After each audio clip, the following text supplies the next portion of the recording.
All right, what up, Whiskey fam? It is 7 o'clock-ish right tonight. I owe you all a video. I believe the schedule says we're gonna hit a little off-season training split tonight. Kind of talking about some off-season training and what you want to look at, right? Got about a half hour still of prep time to do, but we are gonna kick it off with a little Dubby. Shout out to them and their energy blend. Little tiger's blood flavor tonight. I have not tried this yet. So like I said, we got about a half an hour. We're gonna let it kick in while we get set up and talk some training. But here we go, first sip. Mix it with 16 ounces of water, 1 scoop. Solid flavor profile. I am I got a vice for energy drinks, so I'm trying to find other alternatives to replace that. Mix this with a little bit of carbonated water. And I bet it would hit the spot. It's got 150 milligrams of caffeine. Looking at the label, vitamin C, your vitamin Bs, some taurine, some tyrosine, some glutamine, some caffeine, and some citrulline, and a little bit of whole coffee fruit extract. So we'll see how we're feeling in half an hour when we get this video going for you. Also, shout out to my guys, the Frisbee guys up there at Alta Vista. Love those guys, Jaren, Pops. See y'all soon. All right, Whiskey Discers, here we go. Hey, so shout out to Dubby on the energy blend. Good stuff, right? We're about 30, 45 minutes removed from taking it. No jitters, but I feel awake. I feel like it's gonna be a good night. I don't know what to do with my hands. I feel Ricky Bobby-ish. But I think it's gonna be a good night. We got a lot to talk about. I'm gonna try to keep it short, simple, and easy for us to stay focused on tonight. Looking ahead to the content tonight, we're gonna talk about off-season workouts. Specifically how to maybe design a split, things to consider, what you have available as far as gym space, home equipment, time, energy, all of those things. Because I think if you manage those correctly, then we can really put together, help you figure out a great split to not only get you just in better shape, right? But to hopefully make you a better disc golfer. From my perspective, what does that look like? More powerful. Hopefully that translates to more distance off the tee, more RPMs into your discs, and more control over what they're doing, and more confidence on the course. Hopefully that also translates to more endurance, both from a power and explosive standpoint, as well as from an aerobic standpoint, so that you're able to perform multiple rounds in a day, 3 or 4 rounds in a weekend if it's a bigger tourney, and feel strong throughout those rounds. We'll talk about splits, how I have mine set up for me this off season, and why I'm choosing it to go about it this way. And then I'll also share some contact information, all that good stuff. If you want to ask questions, slide into the DMs, and how we can modify, tweak, right? Like, I'll make my programming that I'm doing for me available to y'all. More than happy to answer questions on how to adjust that.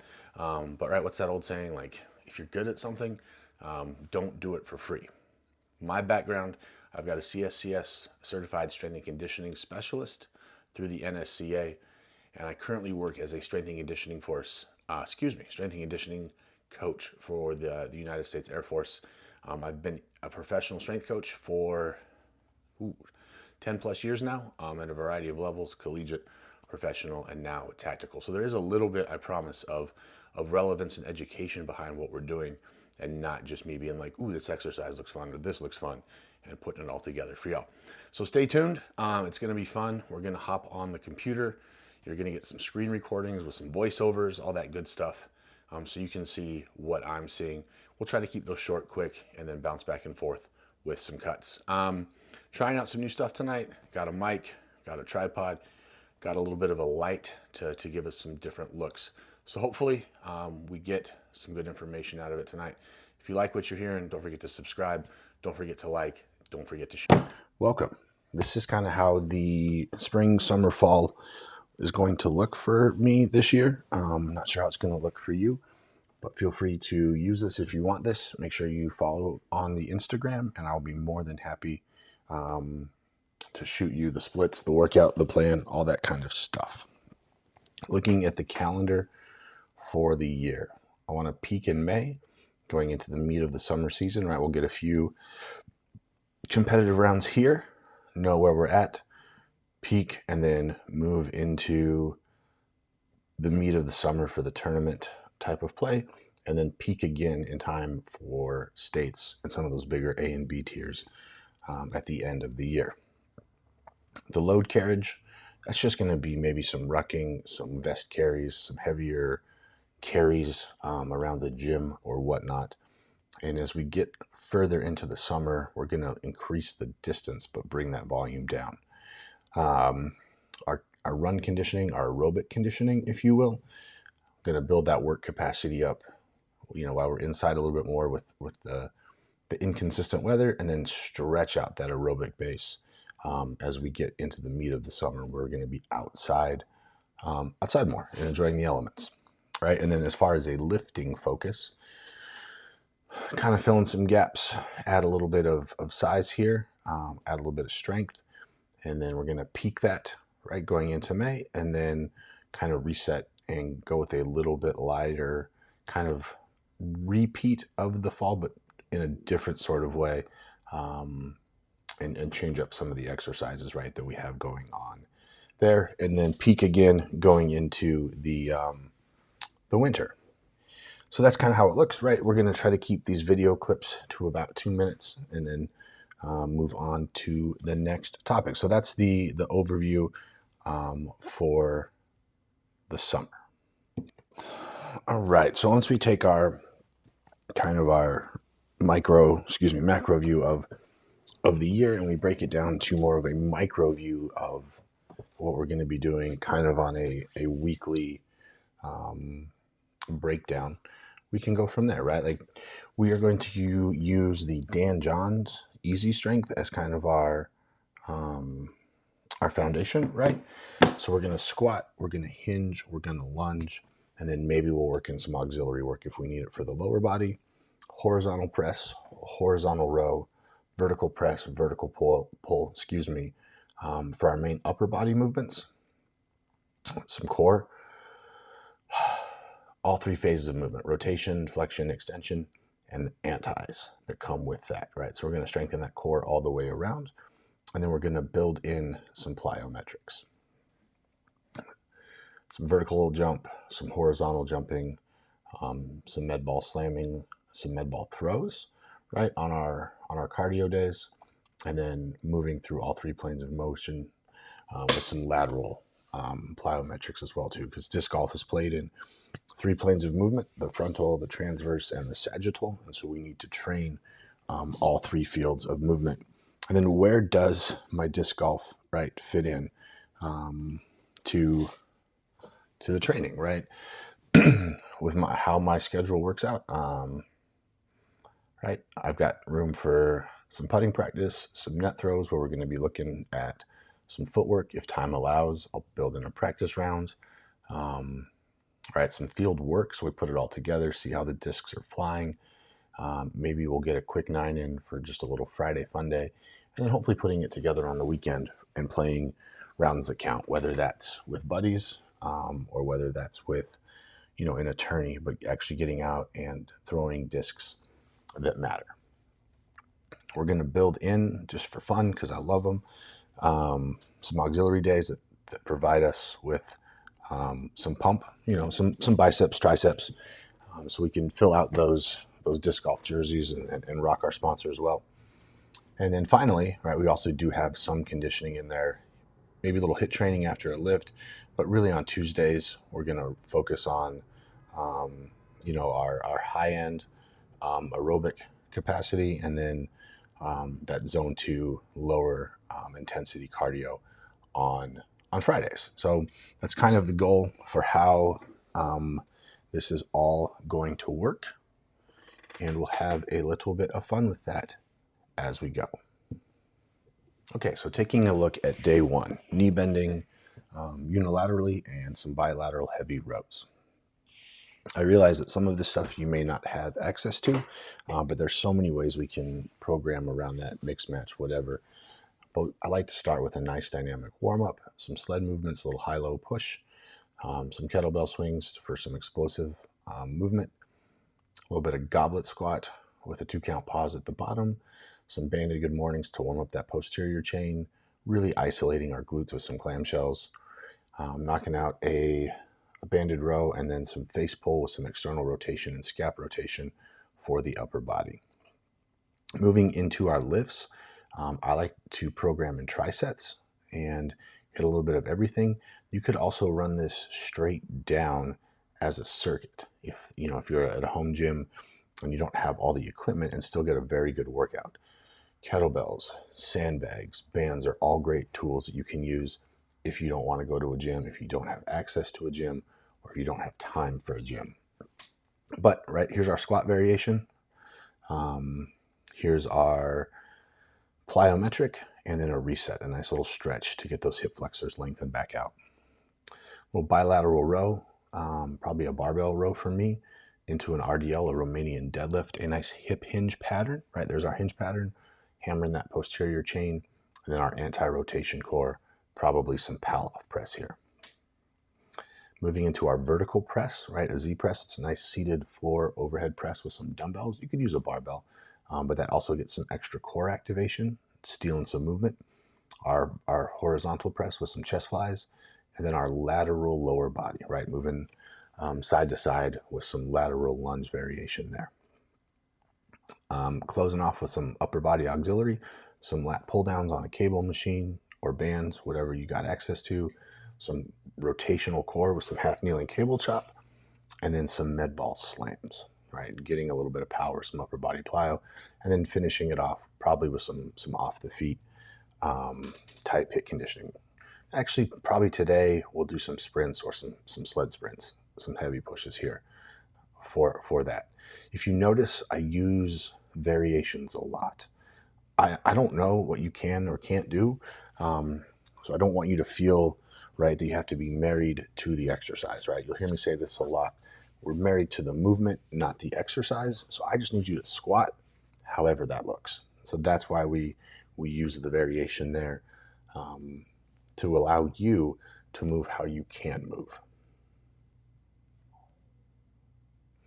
Okay, moving into day 2, a little hip hinge as a priority, with some chest press, horizontal press, excuse me. A little more sled action with that toe, that belt around the hip, pulling the sled, facing forward, facing backwards, moving into a kettlebell clean, and then a really good squat to stand.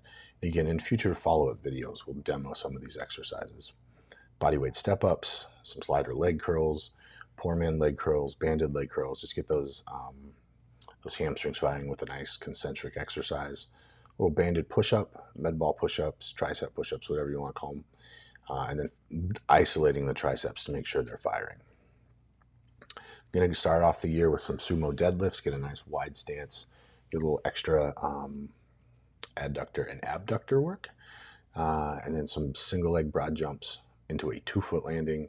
And then there's that reset again, showing up a little crossover glute with a little kickstand rotation. A little bench press variation. If you want a barbell, great. My shoulders don't really like that, so I like to promote the dumbbell.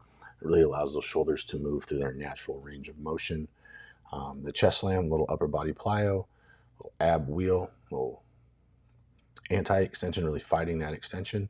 You could do some hanging knee raises. There's a ton of exercises you can swap there. Our squat variation here is going to be some little higher reps on some front squats, working a little extra core stability, and some upper body range of motion.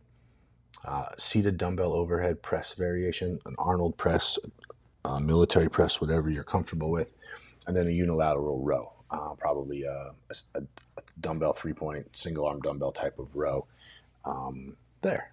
Up lower body auxiliary today is going to be some step up variation, some unilateral pull downs, probably on a cable or a band, whatever we have access to, and then some glute ham developer crunches, whatever you want to call those, just to really get a good core extension, and then pull back to the top. For our condo today, we're going to get off the feet. That's what that OTF means. So a rower, a bike, a ski erg, we just want to lessen the impacts, because we're going to take a lot of impacts over the year, over the season. So we want to go ahead and and limit those. Okay, finally, day 3, vertical pulling and unicycles. Now I'm just having a little bit of fun with y'all tonight. Right, warm-up looks pretty similar like it always does. We got some lateral sled toe, a little single arm kettlebell snatch, some Cossack squats, some hip bridges, world's greatest stretch, and then some band pull down and band face pulls.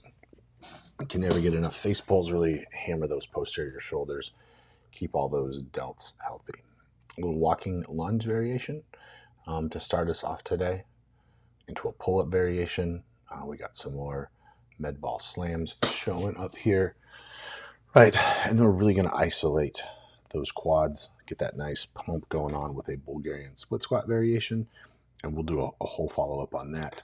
A little bit of lateral jump, right, taking off of 1 or 2 feet, whatever you're comfortable with. It could just be some basic hops, but I just want to get you moving side to side, working the core with some dumbbell side bend. Our chest press, horizontal press, it'll be a dip variation. Could be a dip machine. It could be seated dip, something like that. I just want to change how we're pressing through the chest and triceps. A nice isolation cable row, some cable curls. We do see those sneak in here. A half kneeling dumbbell press, again, stealing some more core exercise. Some core stability. Little dumbbell skull crusher for the triceps. Again, that could be your tricep of choice. And then a single arm carry variation, commonly called a suitcase carry, is what we're going to work in today for that anti-lateral flexion for the core. Plus get some grip strength out of it.